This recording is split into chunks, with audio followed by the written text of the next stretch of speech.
Iniciamos aqui mais uma edição do Democracia pela TV Assembleia.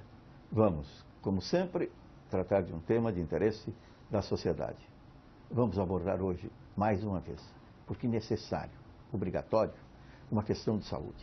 Combate à dengue. Uma conclamação, uma convocação a todos que estão na cidade, no campo, em toda parte. Preservar a saúde de todos é mais que uma necessidade, é uma obrigação de envolvimento, de participação. Os órgãos públicos, os seus gestores, os seus administradores estão empenhados nesta batalha. Não importa o que ocorreu no passado, não é a questão agora em debate, em apreciação.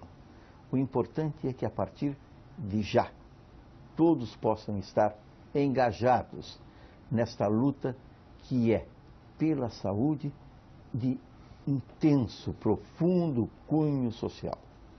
Social no sentido mais amplo, de envolvimento de toda a comunidade.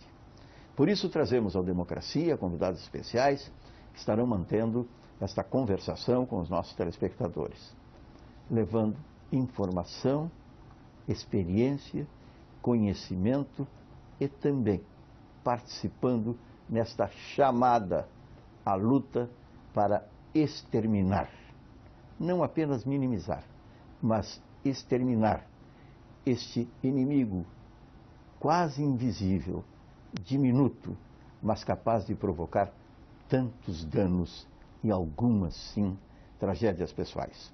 Trazemos para o Democracia de hoje a doutora Maria Mercedes Bendatti, que é bióloga na Secretaria Municipal da Saúde. Vereador Nelcir Tessaro, que é secretário e coordenador da Defesa Civil do município de Porto Alegre. E o doutor Marcelo Gonçalves, que é vice-coordenador de Telesaúde, professor universitário e que, mais uma vez, para a satisfação de todos nós, dos telespectadores, participa deste programa. Para a primeira manifestação sobre a pauta de hoje do nosso Democracia, nós convidamos a Maria Mercedes Bendatti. Tudo bem? Tudo bem. É uma satisfação estar aqui conversando, com vocês. E nós entendemos que esse assunto de combate ao mosquito, a Aedes aegypti, e o potencial que ele tem de carregar esses vírus, antes a gente só falava em dengue, e agora a gente está trabalhando também com a questão do chikungunya e do vírus Zika, é muito importante, especialmente porque esse mosquito ele já está presente, no continente americano já há algumas centenas de anos. E nós passamos por períodos, na história brasileira em que a gente conseguiu controlar um pouco a expansão do mosquito. A partir da década de 80, quando se teve, então, as primeiras epidemias de dengue recentes, assim, no Brasil, se mudou um pouco a concepção em relação ao controle do vetor. Então, hoje se trabalha muito com a ideia de controlar realmente o mosquito, mas existe dentro da concepção assim, de pesquisa e científica o reconhecimento de que é praticamente impossível eliminá-lo. Nós vamos ter que conviver com esse mosquito, porque também não é só a espécie Aedes aegypti, nós temos aqui no Brasil a ocorrência de outra espécie, que é o Aedes albopictus, que também ele se mostra potencial vetor desses vírus, no continente asiático, por exemplo, na Europa também. Então existe essa potencialidade. Mas isso nos traz, então, essa questão importante. Como conviver com um vetor que tem esse potencial de carregar, nesse momento, 3 vírus, mas até se sabe potencial para outros vírus. Então, é uma realidade diferenciada que nós vamos ter que começar de uma forma muito mais envolvida com a sociedade, não só o poder público, para achar uma forma de lidar com essa situação. Nelcir Tessaro, tudo bem? Tudo bem, Batista. É uma alegria estar aqui novamente. Eu acho que é um tema muito importante de nós fazermos neste momento para conclamar a sociedade. Conclamar a sociedade que possa fazer em regime de mutirão na sua casa. Como se faz todas as semanas que se faz a sua faxina, vamos fazer a faxina que existe nos terrenos desocupados de suas residências, nos seus pátios, e verificar tudo que tem ali que possa ele procriar esse inseto, esse mosquito que está alarmando o mundo. Nós, na Defesa Civil, fazemos uma parte da orientação, quando fazemos as ações com nossos agentes, justamente de verificar nas suas residências o que há ali que possa procriar. Há muito preconceito, as famílias, hoje em dia, elas têm dificuldade de entender, talvez da maneira de dizer, olha, sua casa, seu pátio não está limpo corretamente. Então, elas têm dificuldade de abrir as suas portas, de liberar as suas portas para que possam os agentes fazer o seu trabalho. A Defesa Civil ela tem um trabalho de acompanhamento às demais secretarias que estão compondo esse grupo, justamente para ir e conversar e, se necessário for, agir para fazer com que tenham as portas abertas de suas residências para verificar se não há focos. Nós tivemos diversos pontos em Porto Alegre, principalmente na Vila Nova, dificuldade até de buscar meios judiciais para que as famílias entendam que tem que abrir a porta. Então nós vamos aproveitar esse momento aqui de conclamar a todos os telespectadores, as pessoas que estão nos assistindo, que façam a sua parte, que verifiquem nas suas residências, verifiquem na residência do vizinho, alerta o vizinho, principalmente as crianças que fazem a mobilização dos pais, vamos fazer aquele combate, todos contra o mosquito. Doutor Marcelo Gonçalves. Tudo bom, Batista? Então, mais uma vez, um prazer estar aqui com vocês, conversando sobre um tema que é importante, provavelmente, como falou a doutora Maria Mercedes, ele vai se manter ainda por algum tempo, porque o Aedes, o mosquito, ele tem uma capacidade de mutação e adaptação impressionante, né? Então, esse é um tema que a gente vai ter que, como sociedade, como universidade, como governos, que é o que a gente está fazendo hoje aqui, essa junção de esforços, vai ter que estar preparada para trabalhar e trabalhar com muito afinco no combate ao mosquito. O Telesaúde, que é um projeto de pesquisa da Universidade Federal do Rio Grande do Sul, tem apoiado desde a primeira hora tanto a Secretaria Estadual de Saúde quanto o Ministério da Saúde em várias ações tentando auxiliar no combate ao Aedes. Então a gente tem como algumas ações disponíveis para a população. A gente tem uma linha de 0800 de telefone que pode ser ligado de qualquer telefone para fazer denúncias, para esclarecer dúvidas, que é o 0800 645 3308, funciona das 8 da manhã às 5h30 da tarde. Nós temos trabalhado também com a confecção de materiais gráficos para utilizar tanto nos consultórios como pela própria população e também conjuntamente com o Ministério da Saúde, nós realizamos um curso de ensino à distância que pode ser acessado pelo nosso link, que é o rscontraedes.urgs.br, onde a população, agentes comunitários, militares podem ter mais informações e esclarecimentos para auxiliar no combate ao mosquito. E essa é uma tarefa que não é só de um dos setores da sociedade, é de todo mundo. Então é importante estar podendo conversar novamente aqui. É importante o depoimento também sobre esse trabalho conjunto que é realizado. Acima de qualquer posição política, partidária, ideológica, da situação em que se encontram as pessoas hoje, porque o Telesaúde tem sim uma participação fundamental, importantíssima, no chamado Comitê de Monitoramento da crise, da incidência da dengue e dos outros vírus que estão aí, o Zika principalmente, preocupando as mulheres, preocupando a todas as pessoas. Ali estão reunidos no Centro Administrativo do Estado, com reuniões de avaliação às sextas-feiras, coordenadas pelo secretário João Gabardo, todas essas entidades que foram mencionadas, e todas as representações. É importante também salientar esse trabalho coordenado com a participação do Exército, da Brigada Militar e de entidades de divulgação. A Associação Rio Grandense de Imprensa ali faz parte deste comitê, no chamamento permanente que é feito à população para que esteja ativa. Não como comumente acontece, contemplativa, né? Esperando que as medidas sejam tomadas. E a partir daí, como é do recorte do feitio do programa, Maria Mercedes, o programa continua com a conversa entre os três. Com certeza. Eu me inscrevi para falar, né? Então, justamente porque eu acho que esse é um tema fundamental, porque nós estamos chamando a população e a maior parte das nossas campanhas é realmente de mobilizar as pessoas para essa ação. Mas é muito importante que a gente ainda sente a dificuldade do morador ter essa autonomia, né? Então, assim, nós estamos dizendo para as pessoas que é um assunto relevante, que ele tem que cuidar da sua casa, mas o que acontece? A pessoa normalmente fica ali esperando que venha alguém fazer isso por ela. Então, todas as nossas campanhas acabam enfatizando essa ideia de que vai chegar alguém e vai fazer esse serviço para ti. E essa é justamente a etapa que nós vamos ter que, em nível de sociedade, amadurecer. Porque nós não estamos mais nas fases como aconteceu na década de 50, quando nós tínhamos uma atuação muito centralizada do poder público e verticalizada. Existiam instituições que tinham essa capacidade e iam nas casas, às vezes até aplicavam inseticidas e controle, tipo, né, SUCAM, né, são os exemplos, a FUNASA mesmo tinha essa atuação.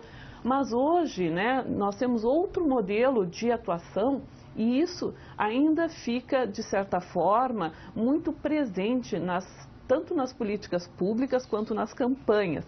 Então, eu reforço que, para que nós tenhamos uma sustentabilidade, inclusive financeira disso, porque nós não temos como ter uma pessoa indo na casa de cada morador a cada 10 dias. Né? Porque o ciclo de vida do mosquito, não podemos esquecer, a larva de ovo até mosquito adulto pode passar de 7 a 10 dias. Tá? Então, significa que nós teremos que ir a cada 10 dias na casa de uma pessoa para ajudá-la a remover os criadouros, porque a pessoa fica naquela postura passiva. Ah, não, eu tenho que esperar alguém vir todas as vezes na minha residência para fazer esse cuidado, que, por um paradoxo também, é uma coisa muito simples, né? E talvez por isso se desestimule às vezes tanto para o morador, porque ele pega um potinho, vira um potinho, simplesmente isso, evite que aquele local possa estar acumulando água da chuva ou que a gente mesmo vá lá e bote água, como acontece com os pratinhos embaixo de plantas, né?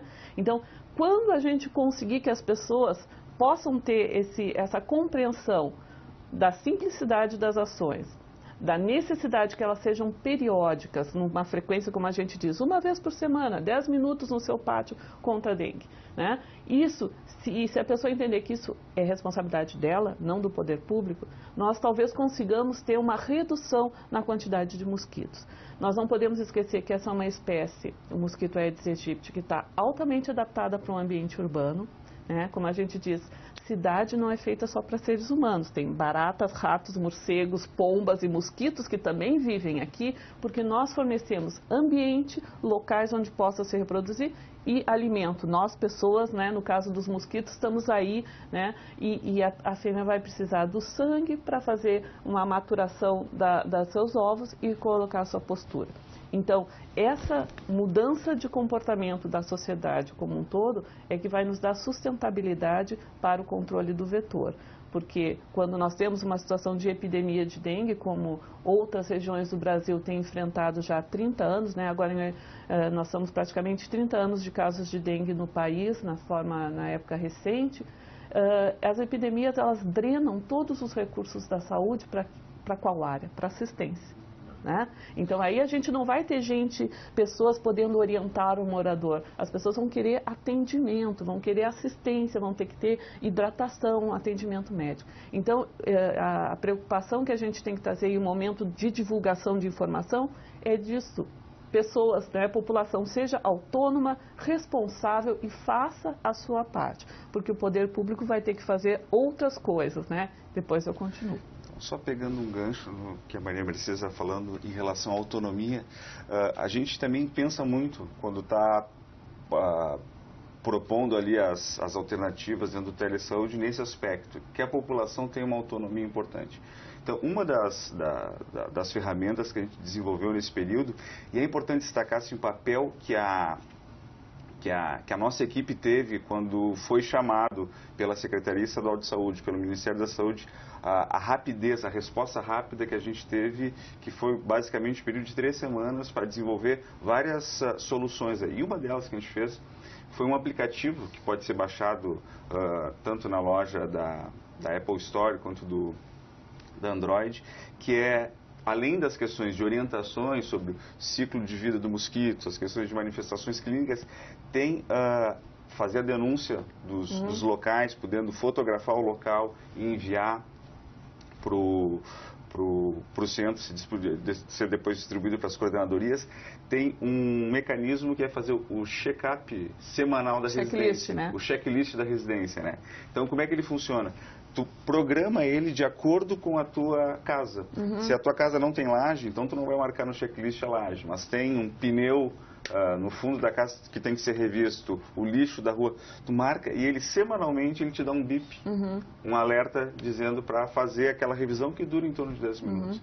E essa é uma questão importante, né? Porque são doenças, né? Tanto dengue, chikungunya, zika e outras que podem ser transmitidas pelo mosquito, altamente preveníveis também, né?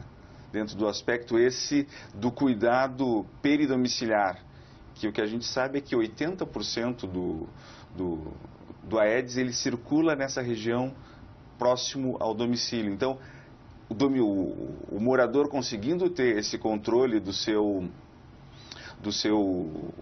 lixo, dos seus locais que acumulam água, a gente tem uma diminuição bastante consistente da procriação dele.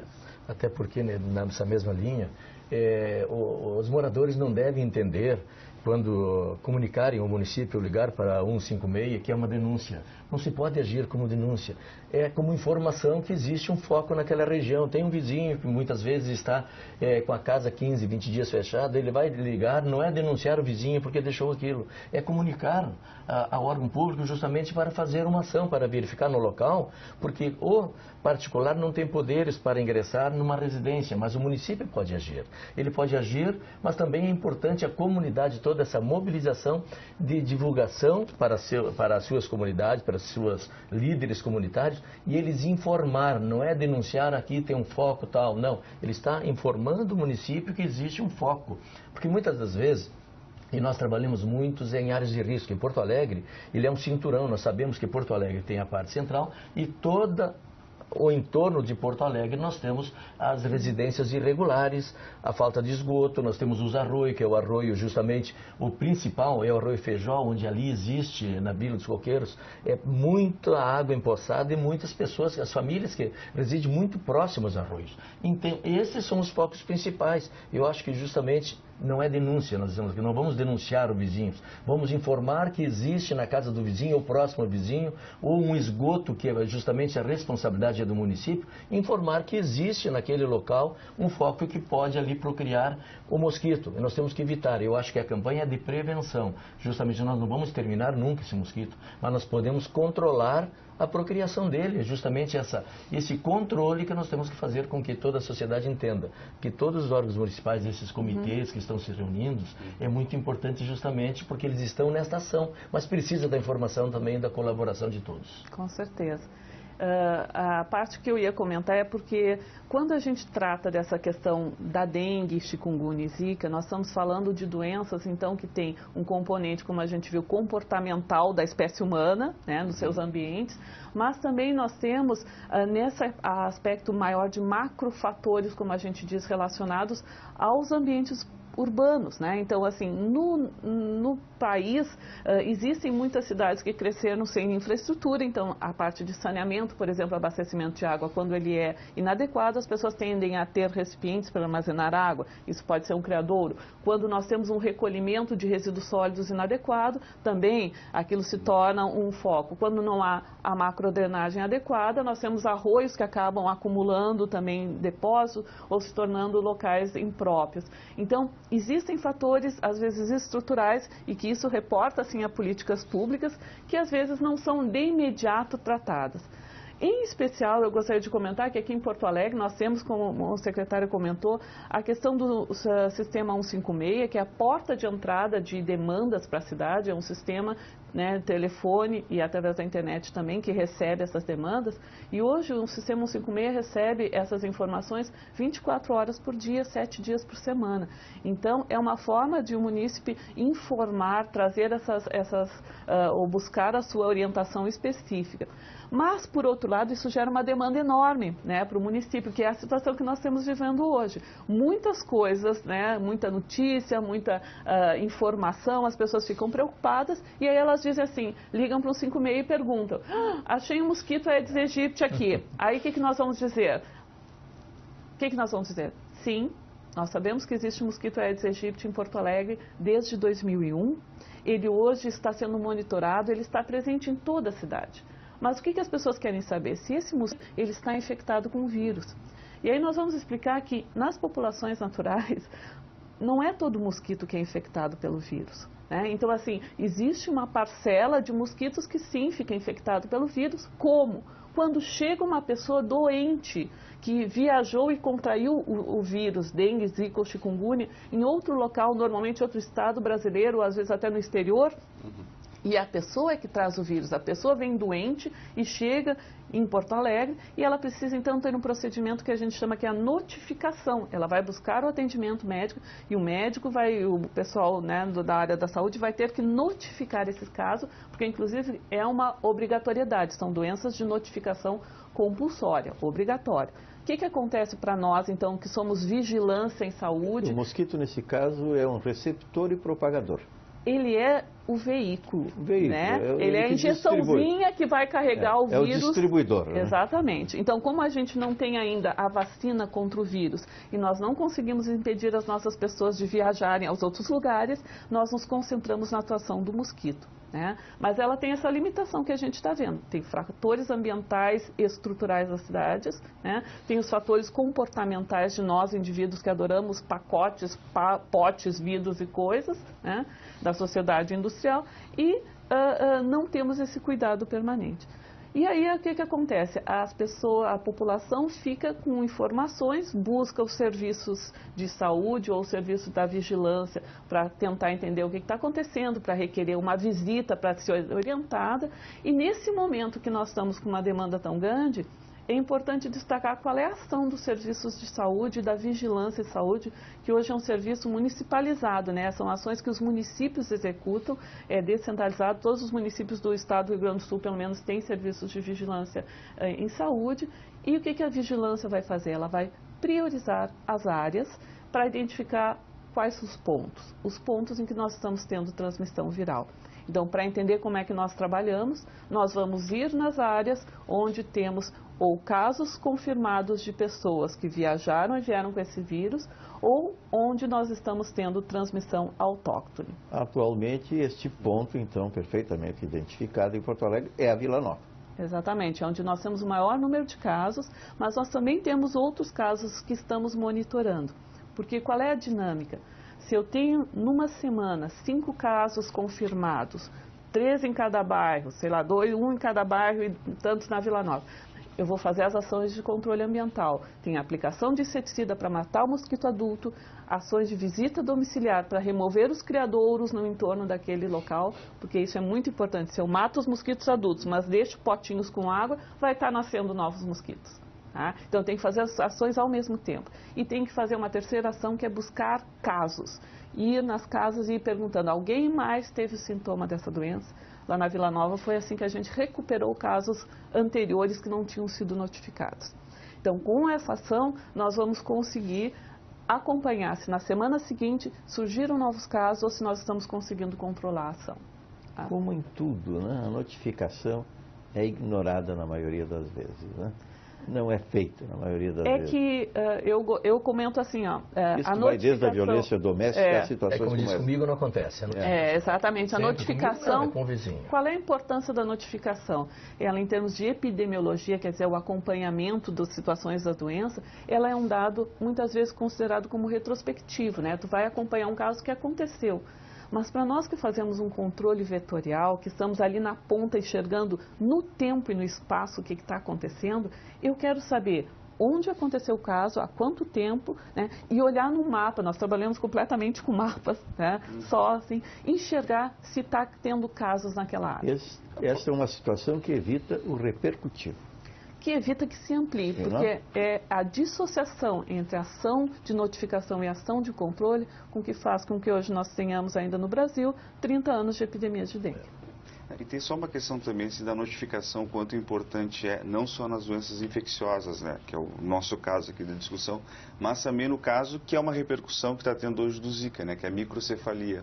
O que tem se visto? Que provavelmente muitos dos casos que estão sendo investigados agora de microcefalia possam não ser diretamente relacionados ao Zika, mas eram casos que não estavam sendo notificados anteriormente. Então, essa importância da notificação é até para a gente ter essa ideia longitudinal da história das doenças, né?